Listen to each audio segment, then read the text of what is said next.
What's up, you guys? I'm Charmx, and today I'm going to be reacting to Film Theory Frozen 2 is Dangerous. Here's why, by the film theorists. Now, I don't know why Frozen 2 could possibly be dangerous, but I guess we're going to find out. But anyway, I don't really care if Matt ruins this movie for me, because it's Frozen, and I don't care if this movie gets ruined for me. Because, you know, normally Matt will ruin a lot of movies that he delves into, but I don't particularly care if this one gets ruined. Anyway, with that being said, the original link's in the description. Make sure you guys go subscribe to the Film Theorist. Without any further ado, let's begin. You know, sometimes I'm listening to a Disney song and I just can't shake the similarities that it has to something else. Now, I can't play the samples for you here because, you know, copyrights, but you can look both songs up and hear it for yourself. Or heck, I'll put some of my favorite examples up on Twitter if you're interested, at MattPatGT, because Twitter is the Wild West and anything goes there. For instance, Pretty accurate. I think Facebook's more of the Wild West, honestly. Facebook doesn't care what you post for the most part. But then again, I don't use Facebook, and only the people who do use it are like old people, so.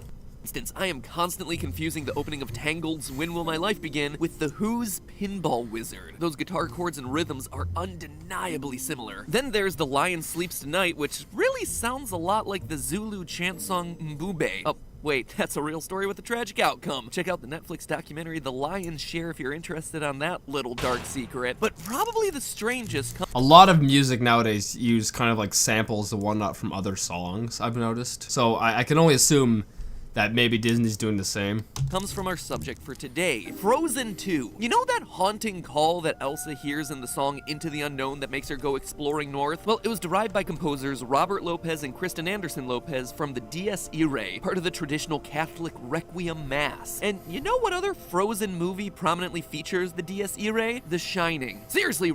The Shining? The horror movie, The Shining? Right at the beginning of the movie. Does this mean that the two potentially share a universe? No, it doesn't. But does it mean that I've now spent an inordinately long amount of time imagining a version of this movie where Elsa discovers a haunted ice hotel and then gets chased by Olaf while he hacks at her with an axe? Yeah. Now that would be more of a Frozen movie I'd want to watch. Screw all this family-friendly crap. Let's make Olaf go insane. Yeah, it does. Look out, Elsa. Here's Olaf. Hello, Internet. Welcome to Film Theory, the show that ventures into the unknown every week to lift the fog of uncertainty that separates us from the outside world. So that extended metaphor probably didn't make sense if you haven't seen Frozen 2, but no worries, it barely makes sense if you have seen Frozen 2, so nothing lost, nothing gained. Anyway, speaking of Frozen... Did you say I spent $15 on a ticket? 2 seamless segue alert. It's no secret that I've thought about this movie a lot, wondering everything from how cold it needs to be to freeze Elsa to who taught Kristoff's reindeer to sing. Must have been Kristoff. And where are all those sick electric guitar riffs coming from when he's in the middle of the forest? Is it the 6th elemental creature? Matt, you're not supposed to ask these questions. You're supposed to suspend was it disbelief in these kind of movies? You know, you're not supposed to use too much of your brain. This is not a time for big brain, Matt. Elemental spirit of 80s radness. But one thing that stands out the most in this movie is Olaf, who digivolves from being a naive magical snowman in Frozen 1 to the version that we see in this movie, where he's the equivalent of a toddler that's chugged about 20 pixie sticks and insists on telling you every thought that enters his head. Have you ever had a dream? Memory? True fact. And while that might come across as annoying, well, it kinda is, but still, it actually gives us one of Frozen 2's most memorable scenes and best running gags, where Olaf spouts some of his favorite science facts. It's as random as it sounds, and I can only assume What the hell's that? was included because the writers had watched some wacky Watch Mojo listicle and really wanted to show that they'd done their research for this movie. Now, I'm used to watching Disney movies and really having to think about what is theory-worthy in that movie, so I gotta really hand it to Disney on this one. Thanks for the assist there, guys. Why dig for a theory when the movie hands one right to you on an icy silver platter? So on today's episode of Film Theory, we're looking at Olaf's scientific facts from Frozen 2 and determining how well Disney is teaching our children. Is Olaf the 2020's equivalent of Bill Nye the Science Guy, or is he peddling a bunch of onion-level Snapple facts? The answer is Olaf the Bill Nye the Science Guy equivalent. I'm sure Bill Nye would love to be compared to Olaf, you know? Definitely hasn't diminished any of his work. Is actually more nuanced than you would expect. Number 1. Right side, turtles can breathe through their butts. Frozen 2 ends its Is that true? little fact list with a butt joke, but I'm starting it off with one because we're classy AF here on Film Theory. And surprisingly, butt respiration is indeed a science fact. I did not know that. When turtles hibernate in the winter, they need very little oxygen to sustain themselves. So rather than breathing in and out with their lungs, the oxygen from the water that passes over their little turtle tushies is able to permeate into their bodies for respiration. It's a process known as cloacal respiration. And it's not just turtles Crazy. who do it. Frogs, salamanders, even some snakes can do it. Don't know how you learned about that one in the days before the internet, Snowman. That little fire lizard you just met might not want to go to sleep with you around. Probably be creeping up on him for science. Number 2. Did you know wombats poop squares? See what I did there? Made the poop one. I have heard that. I have heard that before. I don't know if it's true, but I've heard it. Number 2. Just another one of those highbrow little details you can expect on my Disney content. Now first, small nitpick, a square is a two-dimensional shape with 0 thickness, so no, nothing So you mean cube? poops in squares. However, if by squares Olaf meant cubes, then yes, this is indeed another science fact. We know for sure that wombat duty is in little blocks that look like this. Even weirder, scientists aren't 100% sure how wombats do it. I mean, we're wasting all this money trying to get Yeah, we need to stop throwing money at all these science things, you know, freaking going to Mars and all that. Screw that. We need to answer the real questions, you know?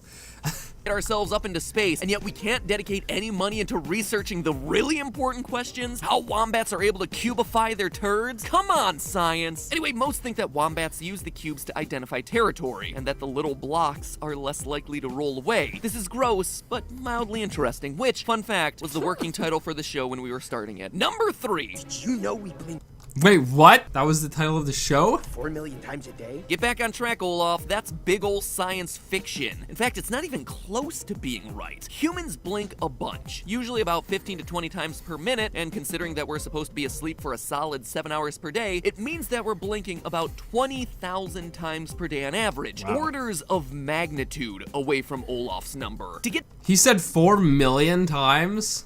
Yeah, that's a lot of BS. to Olaf's 4 million, even if you never slept, you'd still have to blink more than 46 times per second. So unless you're an insomniac whose eyes like to mimic strobe lights, you're not blinking 4 million times per day. I literally have no idea how they could have gotten to a number that is that wrong. Anyway, number 4. Did you know men Yeah, you probably could have just Googled and got a better answer than what Olaf spouted. are 6 times more likely to be struck by lightning? I can't say those numbers are necessarily perfect, but we'll call this one a science fact. According to Popular Science, between 1995 and 2008, men accounted for 82% of all the deaths by lightning strikes in the US. Is it chance? Does it have something to do with men's body chemistry? Is Zeus just trying to reduce the male population so he can seduce more Earth ladies? No, it's actually a much more simpler explanation. In the immortal words of Sailor J, Because men are stupid. men have been found to be far less likely to abandon outdoor activities like fishing, golfing, and camping when there's a thunderstorm. And wouldn't you know it, that's when they're getting zapped. So if you're outside in a thunderstorm, chances significantly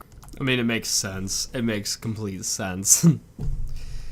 Also, forgive me for not being so energetic. I know I mentioned this in the earlier video, but like I feel like, I don't know, I hope I don't have the C virus, but I definitely feel as if I have a type of virus, because it's hard to breathe, and I feel like I got an itchy throat. increase that you're gonna be the one who gets hit by lightning when it does strike someone. Truly a shocking fact, I know. And finally, number 5. Did you know that water has memory? True fact. It's disputed What? Water has memory? by many, but it's true. I saved this one for last because, well, this isn't just an Olaf science fact, it's pretty much the whole movie's thesis, that there are these elemental energies that connect us to the past and to other people, and that water has it. Water has memory. Water has memory. Water has memory. Is that why Frozen 2 is dangerous? Because that's actually not a fact, it's just a big lie. Frozen really wants us to believe that this is true. Water has memory. But is it? Is it fair to say that water has anything that can be even remotely classified as memory? Well, that's a more complicated question and the main topic for today's theory. Does water have memory? And what would that mean if it I'm gonna go ahead and take a guess and say that is not true. did? The answer to that question, like the answer to most weird questions, starts off in the 1980s. Cue that 80s elemental guitar riff. Rad. In 1988, French researcher Jacques Benveniste published the results of a study in the scientific periodical Nature, which showed water's surprising ability to remember substances which had been in it previously. The study was named Human Basophil Degranulation Triggered by Very Dilute Anti-Serum Against IgE. Whoo boy, doesn't that one get you psyched? Not clickbait. Oh boy, now I gotta click. Read it. Real page turner, that one. Anyway, the study basically worked like this. Ben Veniste and his team started by isolating some very small amounts of human antibodies, which attack bacteria and viruses in the body. They then diluted those antibodies in water to the point where the concentration of the antibodies was effectively zero. They were obviously still in there, but they were surrounded by so much water in the sample that the solution shouldn't have been any more reactive than just plain water. They then agitated the water, which is fancy science talk for they shook it really hard, before taking samples and testing them by introducing what are known as basophils, a type of white blood cell that reacts to the presence of antibodies. And the basophils reacted. If that was too sciencey for you, it basically amounts to this. I'm allergic.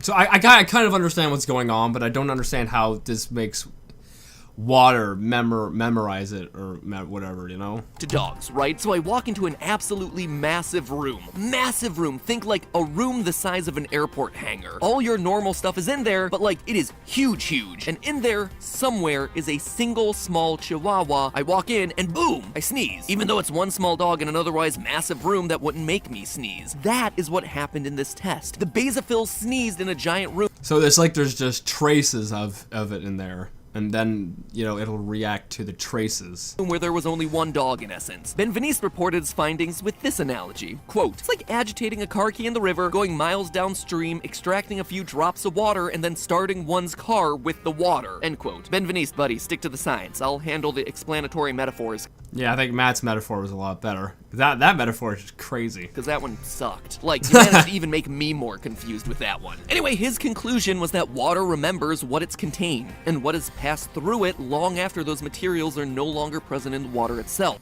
If that's true, imagine making like some kind of technology that can extract information from water. You know, like some kind of internet technology or something like that. Now that would be interesting. Hence the short version, water has memory. And Jacques Ben Veniste wasn't the only one to conclude this either. In the mid-1990s, a man named Masaru Emoto claimed that he could change the way that water crystallized based on the types of emotional energies that the water had been exposed to. In his tests, he exposed samples of water to positive words and pictures, words like love and appreciation. What? So he'd have some guy like sitting beside it just saying love to it, and then you'd have someone on another glass of water yelling at it or something? And pictures like elephants and shrines, as well as negative stressful stimuli like heavy metal music and words like, you fool! You suck! When it comes to water samples, you're a big old drip. That's crazy. I've seen toilet water that's better than you. You Wait, when did Matt get a beard? should be ashamed of yourself. Shh, we're doing science. You still suck! You're the worst water ever! It sounds stupid, but basically this amounted Alright. to a man telling a glass of water to go die and calling it science. He would then freeze the water and take pictures using a high-powered microscopic lens. He found that water that received positive feedback froze in elaborate geometric designs, whereas water from polluted sources or that had been exposed to other negative stimuli froze in ways that were distorted. That's weird.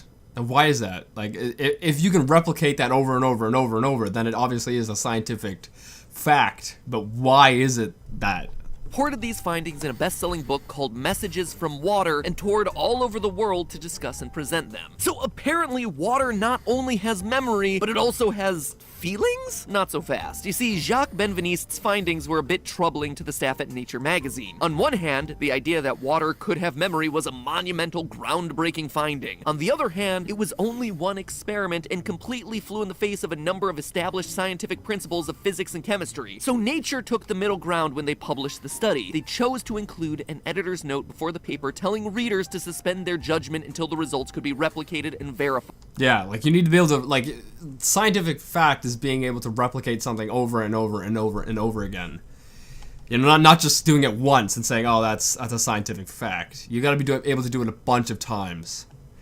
And not only that, the editor went one step further. He put together a crack team of scientists and skeptics to run tests. And one of those people was a man by the name of James Randi. Now, if you never heard of this guy, I've heard of him. I've heard, didn't he do, like, stuff debunking like magic stuff or something. Literally one of the coolest guys ever. James Randi was a magician who turned into a professional skeptic. He developed the $1 million paranormal challenge. Basically, he offered to give $1 million to anybody who could prove the existence of supernatural phenomenon. In short, he used that $1 million bribe to lure fakers onto television and then totally dunk on Yeah, this is where I am familiar with him and his work. them in public. The clips on YouTube of James Randi completely owning all these fake psychic shysters are peak cringe. At any rate, when the teams applied some controls to the Benveniste study, the results couldn't be replicated, and so Nature published a notice that disputed his initial results 1 month after publishing it. Since then, various teams have tried over and over and over again to replicate the water memory findings, but to no avail.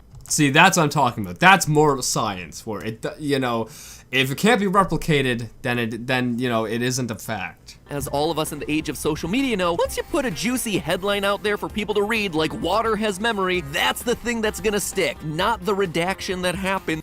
Yeah, it's all about the headlines. 1 month later. Meanwhile, Masaru Emoto's findings have never been published by a scientific publication, mostly because the whole thing wasn't really done in any sort of scientific way. The guy took some water from a lake, he took some water from a polluted body, and it's like, wow, the polluted stuff froze in a really unnatural way. Well, no duh. Something tells me those Yeah, so that's probably not scientific either. So the whole theory of Frozen 2 saying water has memory is just a lie. results weren't tied to the Slipknot you had playing on repeat for the water. And it's not just me saying that. In analyzing messages from water, Dr. Harriet Hall concluded, quote, Emoto's popularity is a sad commentary on the scientific illiteracy of our society. His work is a morass of factual errors, misconceptions, misinterpretations, metaphors, and meaningless assertions. He writes in the language of magical thinking and superstition, not of science, end quote. Jeez. Yeah, so it sounds as if it was just a bunch of BS. Don't hold back there, Harriet. And in 2005, another study that directly addressed the structure of memory in water determined that water molecules can change their structure and build onto each other, but that those structures are extremely short-lived. To quote from that paper, liquid water essentially loses the memory of persistent correlations in its structure within 50 femtoseconds. What the freak's a femtosecond? I've never heard of that before. A femtosecond is 1/1,000,000 of a billionth of a second. To scale, Wow. a femtosecond is to a second, as a second is to 31.7 million years. Wow. Have memory? Technically, yes, but its memory is vastly worse than Dory's. Overall, it's pretty safe to conclude that Olaf's big claim throughout Frozen Yeah, no, it's a lie. 2 is indeed a science fiction. Now, this might seem Then again, it is a freaking children's cartoon. And it's a cartoon, so you're not supposed to have... You know, you're supposed to suspend your disbelief or whatever, right? necessarily nitpicky to some of you. Okay, fine, so Disney stretched the truth about science facts. Big deal. Why are you complaining about fact versus fiction in a movie with a magical, non-melting snowman? Exactly. And yeah, I get that criticism. And the idea of water having memory and there being spiritual connections with nature is pretty on brand for Disney. Heck, Moana is pretty much all about humans having a connection to the water. But there's a difference, which is that Moana and the original Frozen don't claim to be invoking fact. In fact, he goes one step further. True. You know, they don't claim for it to be a fact, but since Olaf's going around spouting facts, then I guess it does. I can see how it does have a little bit of a more dangerous approach to it. And says it's disputed by many, but it's true. He is actively telling the audience to disregard the skeptics, and more importantly, the real science that we just covered. Scientific misinformation is really easily spread. Just ask Especially nowadays on like Facebook and Twitter and whatnot. your aunt about using a chopped up onion in your sock to remove toxins from your body. Yeah, that's a real thing that's circulated widely across Facebook. Facebook. There you go. No amount of logic or rebuttal is gonna change your mind when next Christmas she smells like the back of a burger stand. My main fear here in this is that kids look at Disney. Isn't it crazy how that kind of information spreads nowadays? It's like medieval times. This is the kind of stuff that would be going around. And it's crazy to see that it's still kind of a thing. You know, putting onions in your socks. What the hell? You Disney know? movies with the same level of blind faith. So when a movie tells them, hey, here are facts, and it's being communicated to them through a character that they know and that they love and trust in a movie that they might watch dozens upon dozens of times, they're gonna end up believing it's it. likely that they'll retain those beliefs for years. They won't question where they got those beliefs from in the first place. The good news is that I don't think anyone believing that water has memory is really gonna do them harm, but it's the principle of the whole thing. If Disney Yeah. truly wants to invoke science in its stories, then they need to be super careful about what they say is fact. fact. Just as importantly, we all need to promote replication and independent Yeah, you know, if it's a fact, it has to be replicated. verification of the science that we hear about to make sure it's credible and not just there to grab some headlines. So the next time that you're watching Frozen 2 with the family, remember to have a detailed discussion with any kids who are present about the scientific method and replication standards. I'm sure they'll thank you for it. Or, you know, more likely they'll probably just tell you to let it go. But hey! Yeah, that's more accurate. Although Frozen might be spouting BS, if you were to correct the kids and tell them, oh no, this is not actually true, they probably won't care. Anyway, that's it for this video. I'm going to end it here. I'm probably not going to have any reactions on Charmx 3 or 2 today. I feel like I'm in the verge of either a panic attack or something else. I feel very difficult to breathe at the moment. So I'm going to not record for any more today. But I hope you guys like this video nonetheless. And yeah, I can see why Frozen 2 could be considered dangerous, because it is spouting fact, which is not actually fact. You know, and that is dangerous, definitely in today's era where a lot of BS is spewed as being fact. And yeah, and that's on an everyday basis too. But anyway, whatever. With that being said, I hope you guys liked this video. If you did, give it a thumbs up if you're new, and subscribe to join the family. Make sure you guys go subscribe to The Film Theorist. And yeah, with that being said, I'll see you guys next time. Boop.